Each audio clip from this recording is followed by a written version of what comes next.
గులాబీల గుస్సా, boss పైనే రుసరుస. దళిత బంధుపై సొంత party నుంచే వింత అనుభవాలు ఎదురవుతున్నాయి గులాబీ పార్టీకి. ఇన్నాళ్లు జైహో కేసీఆర్ అంటూ జేజేలు కొడుతూ వస్తున్న నేతలకే ఇప్పుడు రాను రాను టెన్షన్ పట్టుకుంటోంది. రాష్ట్ర వ్యాప్తంగా నిరసన సెగలను చూస్తుంటే తమ అధినేత అత్యాశకేమైనా పోతున్నారా అన్న అనుమానాలు వారిలో కలుగుతున్నాయి. తొలిసారి ప్రగతి భవన్ లో దళిత బంధుపై అఖిలపక్ష సమావేశం పెట్టినప్పుడు టీఆర్ఎస్ ఎమ్మెల్యేలంతా ఖుషి అయ్యారు. కేసీఆర్ తమను గెలిపించే మరో తారక మంత్రాన్ని పట్టుకున్నారని తెగమెచ్చుకున్నారు. నియోజకవర్గానికి 100 మందికి పథకం వర్తింపజేసినా సరే వేల సంఖ్యలో ఓట్లు రాలడం ఖాయమని అంచనా వేశారు. కట్ చేస్తే తాజా పరిస్థితులను చూస్తుంటే వారికి దిమ్మ తిరిగిపోతోంది. ఓవైపు తమ నియోజకవర్గంలోనే దళితులు తమకెప్పుడు దళిత బంధు ఇస్తారని ప్రశ్నిస్తుంటే, మరోవైపు తమకే బంధు లేదా అని మిగిలిన వర్గాలు నిలదీస్తున్నాయి. అయితే హుజూరాబాద్ కు ఇచ్చేందుకే ముందు వెనకాడుతున్న కేసీఆర్ ఎన్నికల నాటికి తమ నియోజకవర్గంలోనూ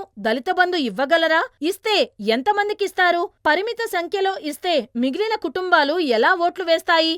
వారికేం సమాధానం చెప్పాలి? వంటి ప్రశ్నలు వారిని ఉక్కిరిబిక్కిరి చేస్తున్నాయి. దీంతో గాలికి పోయే ముళ్ల కంపనేమైనా వెనక తగిలించుకుంటున్నామా అన్న సందేహాలు టీఆర్ఎస్ వారిలో వ్యక్తమవుతున్నాయి. మాజీ డిప్యూటీ సీఎం కడియం శ్రీహరి ఇప్పటికే కేసీఆర్ స్ట్రాటజీపై మొదటి ప్రమాద హెచ్చరిక జారీ చేయడంతో అందరిలోనూ దళిత బంధు తుఫాన్ భయం మొదలైపోయింది. ఒక్క మాటలో చెప్పాలి అంటే దళిత బంధును పూర్తి స్థాయిలో అమలు చేయకపోతే తీవ్రంగా నష్టపోయేది టీఆర్ఎస్ పార్టీ. దళితుల వ్యతిరేకతను కూడగట్టుకోవాల్సిన పరిస్థితి వస్తుంది. ఎన్నికలలో ఘోరమైన నష్టాన్ని కూడా చవి చూడవలసి వస్తుంది. స్వయంగా దళిత సామాజిక వర్గానికి చెందిన కడియమే అలా విశ్లేషిస్తుంటే అది విన్న తర్వాత వారు నిజంగానే కేసీఆర్ ఏరికోరి ఓటమిని తెచ్చుకుంటున్నారేమోనన్న ఆందోళన కలుగుతోంది. దీంతో ఫస్ట్ టైం తమ బాస్ పై లోలోపల బ్లాస్ట్ అవుతున్నారు టీఆర్ఎస్ నాయకులు. అసలు కుటుంబానికి 10 లక్షల రూపాయలు ఎవరు ఇవ్వమని అడిగారు అని లోలోపలే అసంతృప్తి వ్యక్తం చేస్తున్నారు.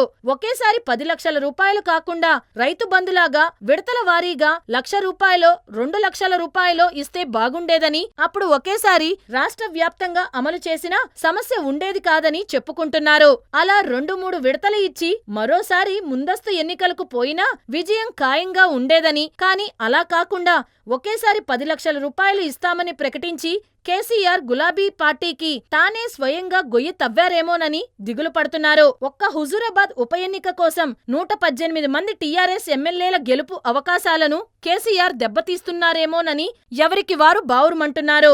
దళిత బంధు తమ పొలిటికల్ కెరీర్ కు ఉరితాడుగా మారబోతుందేమోనని ఉసూరుమంటున్నారు. మొత్తం మీద టీఆర్ఎస్ నాయకుల్లోనే కాదు, ప్రస్తుత ఎమ్మెల్యేలు, మంత్రులలో సైతం ఆందోళన నెలకొంది. హాయ్ ఫ్రెండ్స్, మా టుడే టుమారో యూట్యూబ్ ఛానల్ చూస్తున్నందుకు చాలా థ్యాంక్స్. మరిన్ని లేటెస్ట్ వీడియోస్ కోసం వెంటనే సబ్స్క్రైబ్ చేయండి. అలాగే ఈ బెల్ ని కూడా రింగ్ చేసేయండి. మా నోటిఫికేషన్స్ అన్ని మీ మొబైల్లో వస్తాయి. అలాగే మా వీడియోస్ మీకు నచ్చితే లైక్ చేయండి, షేర్ చేయండి, నచ్చకపోతే కామెంట్ చేయండి.